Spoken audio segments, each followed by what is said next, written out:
اسره صاحب دا راته ووایه پرون تاسو کال ورکړی و چې ناوګۍ بازار به بني نو اوس بازار بند دی او که نه او دا هم د چا په دغه باندې بند کړی دی؟ اعوذ بالله من الشیطان الرجیم بسم الله الرحمن الرحیم. دا بازار خو انشاءالله زمون ټول بازار باندې شکر الحمدلله موږ سره ټولو ملګرو ښه تعاون وکړو او ځکه چې دا خبر یوازې زمونږ نه ده، دا ټول لغه زمونږ بره د مالکند کې د مالکند نه زمونږ بره قیادت سواړه قیادت ته او هغې موږ ته اطلاع راکړله چې دا به هړتال وي. دا موږ ټولو مشرانو په تعاون باندې دا هړتال کړی دی. موږ د خپل طرف نه او د دې ټول عوام د طرفه صوبایي حکومت ته او وفاقي حکومت ته درخواست کوو چې وروره زمونږ ملکند هغه شانتې نه په ترقی دی نه څه په دغه دی، زمونږ د خلکو عاجزي ده. موږ سره د مهرباني وکړي دا ټیکسونه چې په موږ باندې یو قسم نه لګي، کني موږ سره یو قسم مرات نشته. زمونږ هسپتال ته وګوره، زمونږ روډ ته وګوره، نورو معاملاتو ته زمونږ په هر څه کې موږ د دې ټول ملک نه وروستي یو.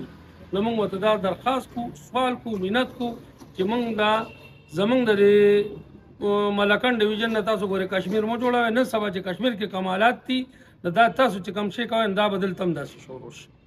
صدر صاحب که په دې احتجاج ونه شوه او ستاسو ملکند ډویژن قیادت بیا کال درکو بیا به هم بندوئ؟ انشاءالله بیا به بندو او بیا به دا نه کوو، بیا به د امبېلې دا مین روډ بندو او انشاءالله بیا به هېڅ قسم آمد و رفت نه جام به ورسره وي. صدر صاحب نن د پرایویټ ایجوکیشن نیټورک چې کوم سکولونه دي پرایویټ سکولونه دي د هغې هم احتجاج دی، د ټرانسپورټ احتجاج نشته دی، نو څه وایې؟ ترانسپورټ والا سره رابطه نه ده شوې او د دغه ور سره رابطه شوې ده پبلک سکولونو سره ټولو سره، هر قسم تعلیمي ادارې چې کومې دي پرایویټ هغې ټولو موږ سره ښه تعاون دی او هر قسم دغه ته راسره تیار دي. او که څه پکې پاتې دي نو پر روان پروګرام کې به اخیر شامل انشاءالله. دا د والي اسوات سټیټ وو په دې باندې یو مضبوط دستاویز د هغه د زمانې پروت دی چې په هغې کې غالبا چې د یحیی خان صاحب دستخط دی او د والي اسوات چې شرایط دي نو هغه دستاویز هر څوک کتی شي هغه موجود دی، هغه دې وګوري چې په هغې کې هېڅ قسم لا ټیکس نشته.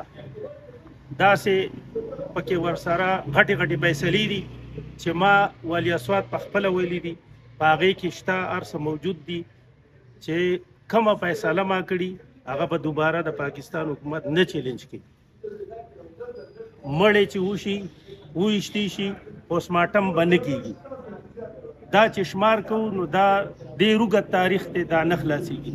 خو د پاکستان ګورنمنټ ته زموږ دا سوال دی چې دوی په دې کې په کومه خبره باندې عمل کړی، منافقو په کومه خبره عمل کړی. ځکه نن عوام راوچت شوي دي او دا دستاویز دې وکتلی شي ځکه چې دا په خوله باندې او په دې باندې په هغه صحیح طریقه باندې نه راځي، هغې کې ښه تفصیلي هر څه شته. زمونږ به په حق کې باندې عملي، موږ خپل سټیټ حق ته بحال غواړو، د هغه اولاد شته او زمونږ د هغې هغه باچهي خوښه ده او زمونږ د دې ملکند ډویژن نه د کشمیر نه جوړي.